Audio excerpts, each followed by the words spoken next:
the disaster that struck the NHPC tunnel in India's northern state of Sikkim on the 21st of July is more than a construction accident. It is a human tragedy that has left more than 20 dead and families changed forever. Rescue workers risking their own lives and a nation searching for answers. Deep beneath the mountains where men went to work expecting to return home, lives were changed in an instant when an explosion and collapse turned a place of employment into a deadly trap. As rescuers battled in unstable ground, toxic gases and constant threat of further cave-ins, every passing hour deepened the heartbreak for the loved ones gathered outside, hoping for news that often came too slowly. The focus now extends well beyond what happened underground, because NHPC is a central government-owned company operating under India's Ministry of Power. Investigators will inevitably examine whether there were failures in oversight, supervision, or safety management. If methane gas was allowed to build up, if warning systems failed, if ventilation wasn't adequate, or if emergency procedures were not followed. Questions will not stop with engineers or contractors working at the site. They could also reach those responsible for ensuring that safety standards were enforced from the very top. Large infrastructure projects in the fragile Himalayan region have long carried significant geological risks, and critics have repeatedly warned that Modi's rapid development must never come at the expense of workers' safety. If those warnings were overlooked, this disaster could become a symbol of wider institutional failure rather than a single isolated accident.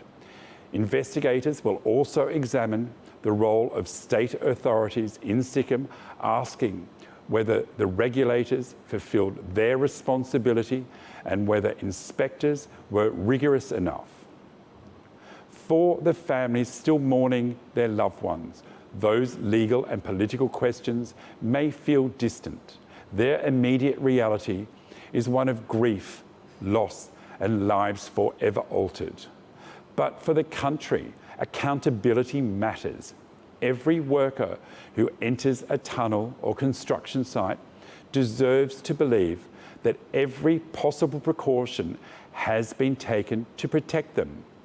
If the investigation finds that corners were cut, hazards ignored, or oversight weakened, responsibility could stretch far beyond the tunnel itself. This tragedy has become not a test of India's emergency response, but of whether those entrusted with protecting workers are prepared to accept responsibility when systems fail.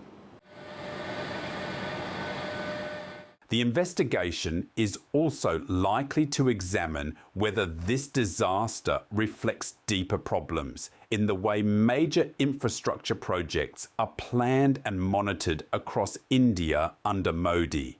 The Himalayas are among the world's youngest and most fragile mountain ranges, making tunneling projects especially complex and hazardous. That places an even greater responsibility on project owners and Modi's government agencies to ensure that risk assessments are continually updated, that gas detection systems are fully operational, and that workers have the equipment and training needed to respond to emergencies. Safety experts have long argued that strong oversight cannot end once construction begins.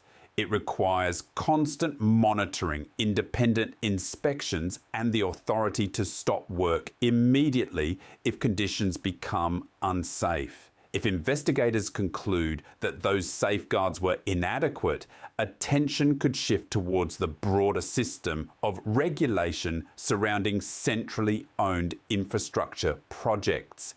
Beyond the technical findings lies a human cost that statistics can never fully capture. Behind every casualty is a family waiting for a phone call that never came, children who have lost a parent, and communities forced to carry the emotional burden of a tragedy that may have been preventable. As the rescue operation gives way to a search for accountability, there will be growing pressure on both the central and Sikkim governments to demonstrate that lessons have been learned. The greatest tribute to those affected will not simply be rebuilding the tunnel, but ensuring that stronger oversight, greater transparency, and stricter enforcement prevent another disaster from claiming more lives. As the rescue operation ended, the questions are only beginning. Investigators must now determine not only what caused the explosion, but whether stronger oversight could have prevented it. If this tragedy leads to tougher safety standards, greater transparency, and real accountability across India's infrastructure sector, some lasting good may yet emerge from immense loss. If it does not, the fear is that another community, another group of workers, and another set of families could one day find themselves living through the same nightmare.